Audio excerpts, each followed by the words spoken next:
Hello, you goblins and witches. Welcome to another episode of Monster Man Reviews. Now, for today's topic, since department stores don't hesitate to put up Christmas decorations in the middle of October, why can't I talk about Halloween stuff in the middle of December? So for today's episode, I brought in a special guest. You know him better for the Babysitter Murders, Michael Myers. Give him a round of applause, everybody.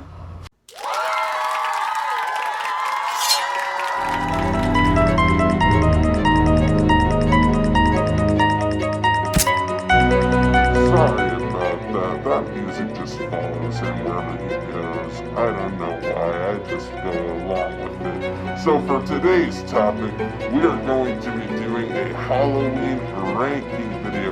Now, I will be doing my own personal ranking and only get into the 12, including the producer's cut of Halloween 6, so that will be included, filling your screens with terror. So beware, you are in for a scare. Starting in at number 12 for this ranking is Halloween Resurrection. Due to the poor character development and not so great acting, and the mask is mediocre at its best.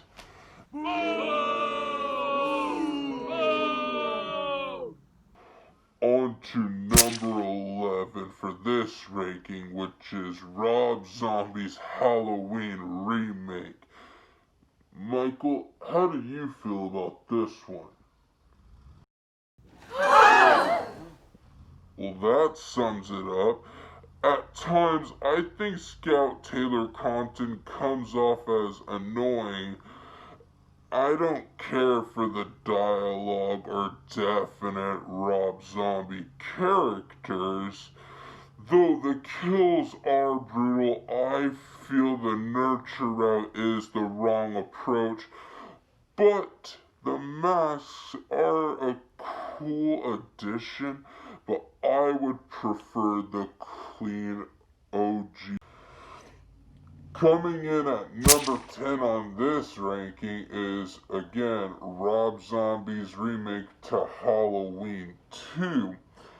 Now, for the naysayers, myself included, hated this movie with a burning Ben Tramer passion, but I can't deny how different it is out of the franchise and appreciate it more than the half-assed remake. Oh!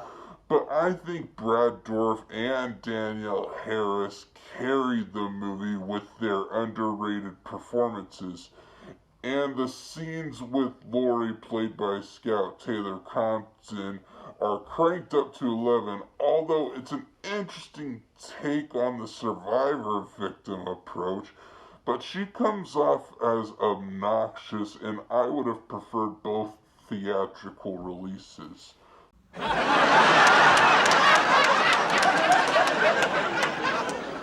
Coming in at number 9 on this ranking is Halloween H2O. What's that, Michael?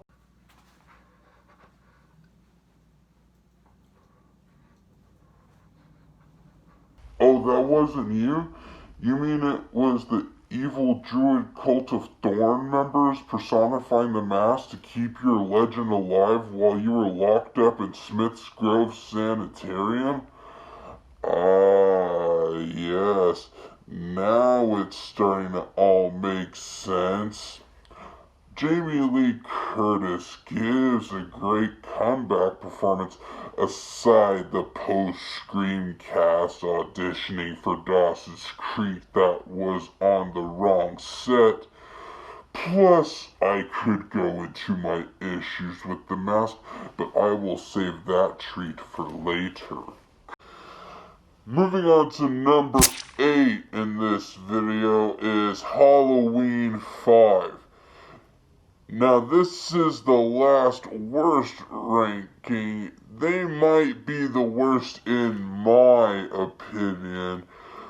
But when I watch this one, I'm entertained for how bad it is and how it feels like a Full House episode with Michael Myers wearing Nicolas Cage's face for his mask before John Travolta would. I could get into more of an analysis, but that'll be for the reviews.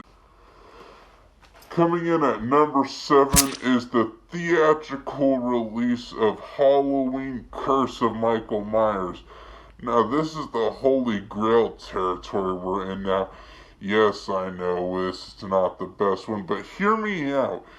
It has the most decent mask out of the franchise that we've seen since the original, and it's almost the most brutal Myers we've seen, with a mix of Paul Rudd's cringy performance is definitely entertaining to watch. I love the brutality of the kills, although the editing was a poor choice, but it is an upgrade from Halloween 5.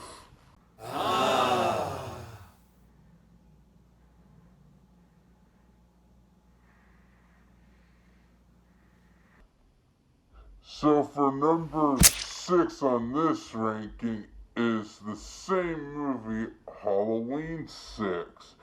I know, but hear me on this one. The tone is captured well compared to the first movie and answers the questions Halloween 5 raised. Only bummer is that both versions I enjoy. I just feel that they both have bad endings.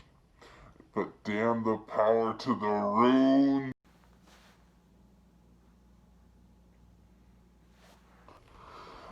At number 5 is Halloween 2.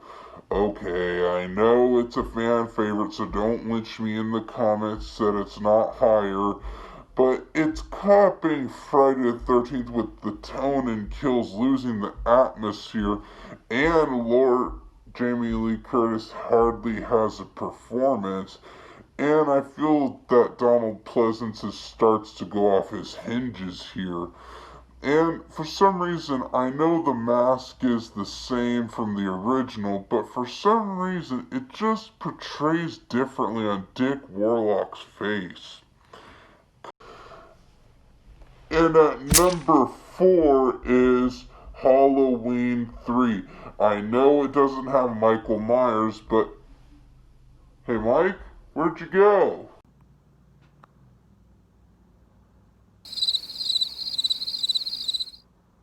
Consider a horror Halloween anthology concept would have been interesting. But unfortunately, we wanted to see the same story, so it bombed at the box office and with critics alike. But over time, it finally is getting the credit that it deserves, and that's why I rank it higher in this review. We're cutting it close. For number 3 is Halloween 4. This is the go-to sequel of the franchise, feeling the most like the holiday. It might not have the best looking mask, but for what it's worth, it's probably the best out of the whole sequel franchise. Also, Ellie Cornell and Danielle Harris, and also Donald Pleasance give great performances. That's why I also rank this one a little bit higher as well. At number 2 is Halloween 2018. Despite all the hate it has been getting in the recent years, you can't say it's worse than Halloween Resurrection or Halloween 5 or Rob Zombie's Halloween 1 and 2.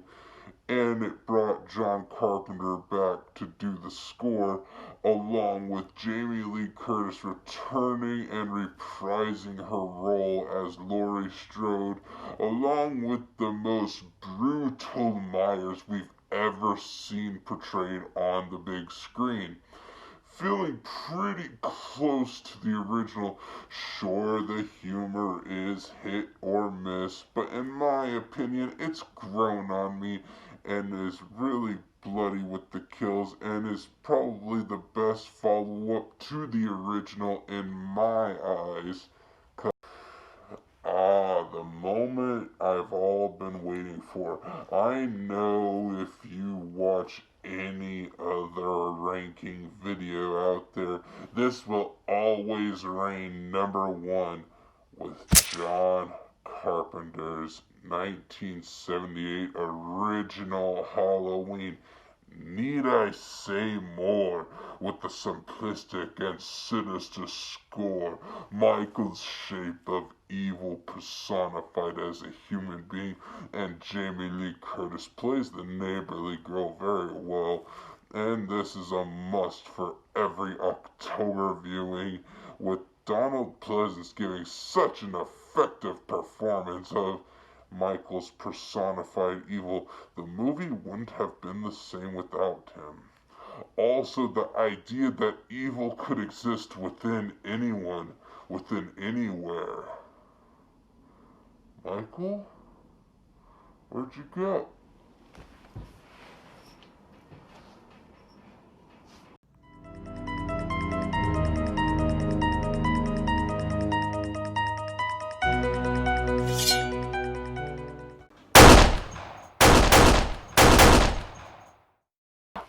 I just shot him 6 times. I think he'll be in a coma until next Halloween. This has been a ranking from the Monster Man Reviews. How do you rate the franchise? Do you agree or disagree with me? Like, comment below, let me know, and subscribe, and have a spooky day, everyone.